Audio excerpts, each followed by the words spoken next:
Hello again, everybody. Sebastian here with another Watch Our Realms video. In this one, I'm revisiting one of the faction trials. I'm actually revisiting the Cultists. So in this one, I kind of got inspired a little bit by the Epic Challenge going on. I just wanted to see if we could actually do it with Epics. But as you can see, from the conditions that we must meet to 3-star this, we need 3 fighters. So let's go over that really briefly here. So what you're going to notice is that we have the fighters that will allow us to complete this. It's just that only 2 of them are epic. So you're going to need 1 legendary, at least at this point in time. So if you have either Uridan, Magda, or Cerberus, that's exactly how you can bring in. Because I have Cerberus, that's what I decided to use for this. You can use your Magda as well. It's either one. But the reason that I'm making sure that I'm also bringing Cyrene is because she's going to give me the cost that I need to make sure that I can deploy as many of these units as possible quickly, right? Because these are high cost units. And then the other one is Atrax, and you're going to see me use him at the end. Okay, so here is the clip that I collected. Let me just briefly go over the roster that I decided to use for this. And as you can see here, I did, toyed around with the idea of just using epics. I mean, if you have your legendaries and you're trying to clear this the first time, go ahead and do it. I just decided because the first one that I did go legendary heavy, and so some people didn't like that aspect of it. So I decided, okay, let's just throw the epics and see how well they can handle themselves. And I will tell you that at least to clear this content, the epics are capable of doing. All right, but all of these units are 60, so just keep that in mind. If you want to use Voltus, use him. I brought him in because he's an extra units that I can use to do some damage. But again, if you have your legendary, even if you have Kriya, use them. Okay, it'll just facilitate this so much easier. So this is kind of a fine type of video, a fine illustration of what the epics can do, but at the same time it just kind of gives you a little bit of the strategy as well as to how you can clear this, especially if you're running into this video and this is the first time that you're trying to do it, since you have the 3 fighters. So I'm just going to let this play out. And essentially what I decided to do is Jorge was going to be my stopgap. I do know that there are some strategies where some people like to use Cerberus or Atrax there, but you just have to make sure that you have the backup necessary for this. So here is Greed. He is going to be the one that I'm going to ask to handle this side. His AoE damage is phenomenal. We get him as part of a logging reward. So you'll definitely will have him, and if you have extra epic soul stones, I would invest it on him. Now you saw on top that I did put Cerberus and Cyrene. Cyrene is going to give me some cost, so I can start deploying the other units that I have.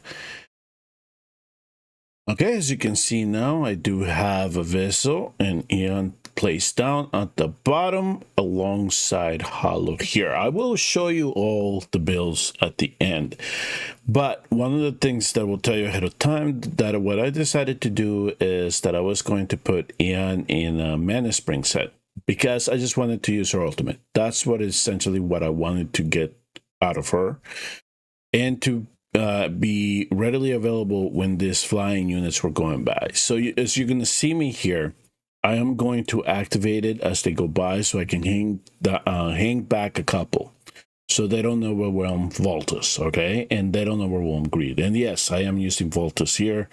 Again, use your favorite legendary here if you want. Even if you wanted to use Osran as well, go ahead and use them. But I just decided, let's just play with the rare, see what he can do. So besides having Voltus there, now he's doing the damage, but at the same time, when I activate Eon's ultimate, she's going to grab a couple of these units and hang him back. I do have her backed up to get healed by Hollow, but at the same time, it also helped Aviso kind of melt things down. The other thing that you're probably going to notice is that the fighters are hanging on, just doing fine up top. I'm not activating ultimates just yet, especially with Cerberus, because I want to make sure that he does survive the battle a little bit.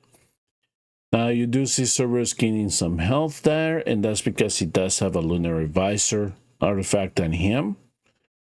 So hopefully you have one, and if you don't, well, just make sure you give him enough HP so he can survive until the third round when you activate his ultimate. All right, so you can see here, Voltus and Greed are kind of just doing their thing here on the side. So here's that last wave coming in. So I'm going to activate Ultimate's ult. Now he's doing damage to the back units here. He's going to do damage to these flying units here. And at the same time, I'm using Ian's ultimate again, and it was ready for this particular wave. So now there are a couple of them hanging back. All right, so now you're going to see me recall Voltus. His health was getting low. Again, Avisa is doing her thing down here alongside Ian. So they're doing a masterful job there. And as you saw me now, I flipped in Osren. Now Osren can go hang directed over to this enemies here. So now he can help out Greed with this side here. Make sure that nothing slips by. So you can see the top. Now I'm activating Service's ultimate. So now we can get all of this down. And his ground area effect can cover as many of these units and bring them down as quickly as he can.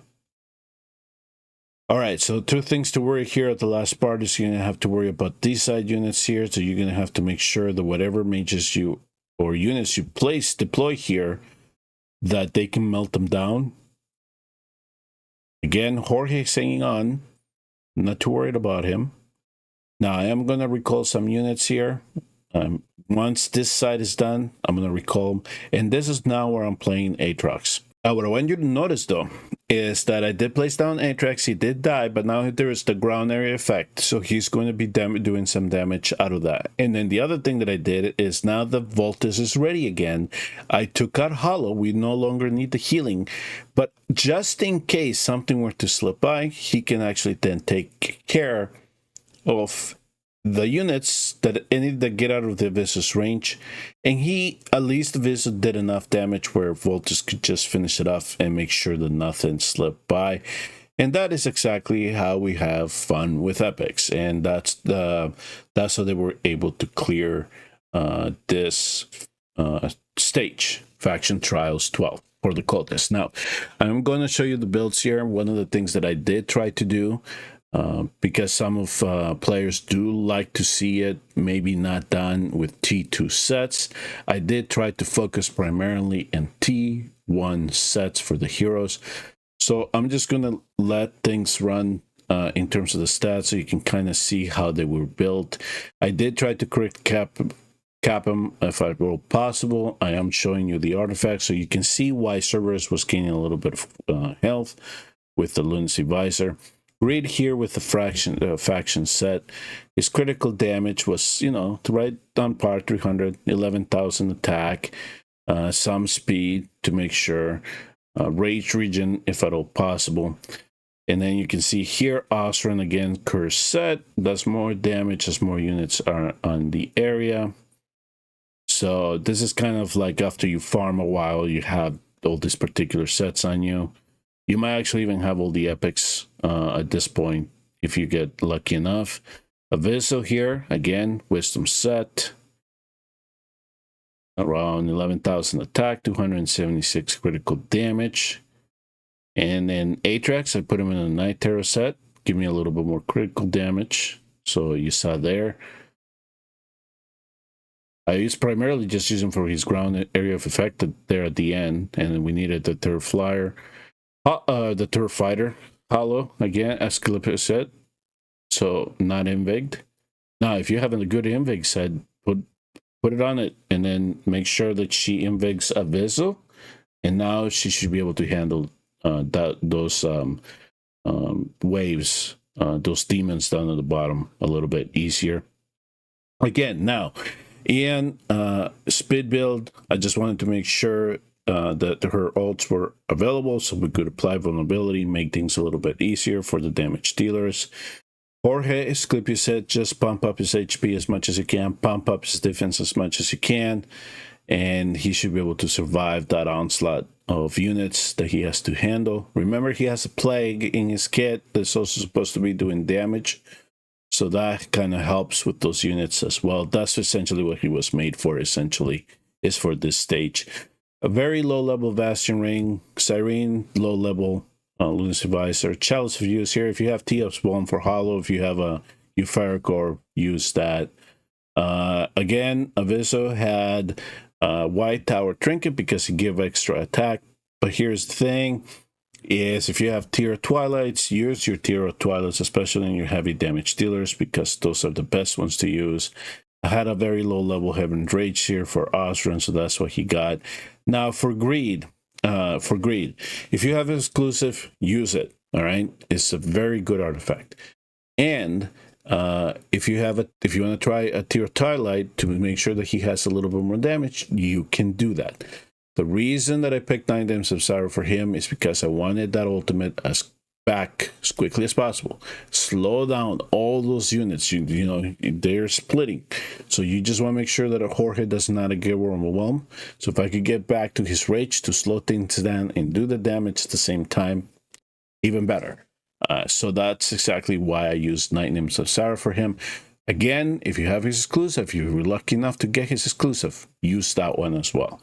That exclusive is busted good on him. Okay. So that pretty much does it for Faction Trials 12 with the epics that we have in the game. So hopefully that kind of helps you set things up, especially if you're going to tackle this content for the very, very first time. Again, thank you very much for tuning in and watching. Please do hit like and subscribe on your way out, and I will see you all in the next Watch Your Realms video.